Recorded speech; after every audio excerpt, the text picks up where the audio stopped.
رزق۔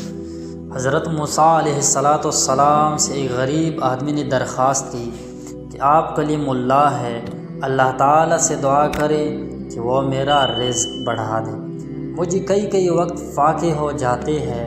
حضرت موسیٰ علیہ السلام نے بارگاہ خداوندی میں اس کی درخواست پیش کی تو بتایا گیا کہ اس آدمی کی قسمت میں قلیل روزی ہے، اس لیے ہمارے ہاں سے توڑا کر کے اسے روز دیا جاتا ہے تاکہ آخر تک ملتا رہے۔ اس شخص کو جب یہ بات معلوم ہوئی تو اس نے درخواست کی کہ آپ اللہ تعالیٰ سے سفارش کر کے میری قسمت کا سارا رزق مجھے ایک ہی بار دلوا دے۔ اللہ تعالیٰ نے حضرت موسیٰ علیہ السلام کی دعا قبول کی اور اس غریب شخص کو تمام زندگی کا رزق ایک ہی بار مل گیا۔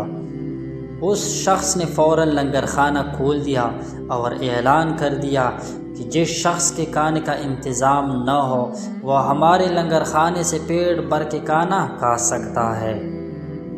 حضرت موسیٰ علیہ السلام کو اس کی اس حرکت پر تعجب ہوا۔ انہوں نے اسے سمجھانے کی کوشش کی لیکن جب وہ نہ مانا تو مایوس ہو کر چلے گئے۔ ایک ہفتے بعد ان کا ادھر سے گزر ہوا تو دیکھا کہ لنگر خانہ ہنوز ابھی تک جاری ہے۔ دوسری مرتبہ وہ 1 ماہ بعد اور پھر تیسری مرتبہ 6 ماہ بعد ادھر سے گزرے تو آپ نے حسب معمول اسی طرح لوگوں کو لنگر خانے سے کھانا کھاتے دیکھا۔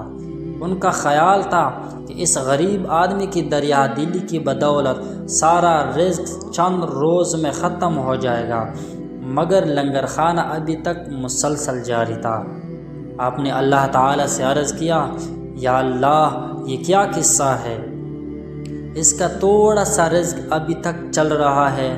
جواب آیا، بے شک اس کی قسمت میں تھوڑا سا ہی رزق تھا جو اب تک ختم ہو جانا چاہیے تھا، لیکن ہمارا قانون ہے کہ جو شخص ہمارے راہ میں کچھ خرچ کرتا ہے تو ہم اس کا 10 گنا اس کو دنیا میں دے دیتے ہیں اور 90 گنا آخرت میں دے دیتے ہیں۔ یہ شخص بھی اس قانون کے دائرے سے باہر نہیں۔ جتنا یہ ہمارے راہ میں خرچ کرتا ہے اس کا 10 گنا ہم اسی دنیا میں ہی دے دیتے ہیں۔ اس میں تعجب کی کیا بات ہے؟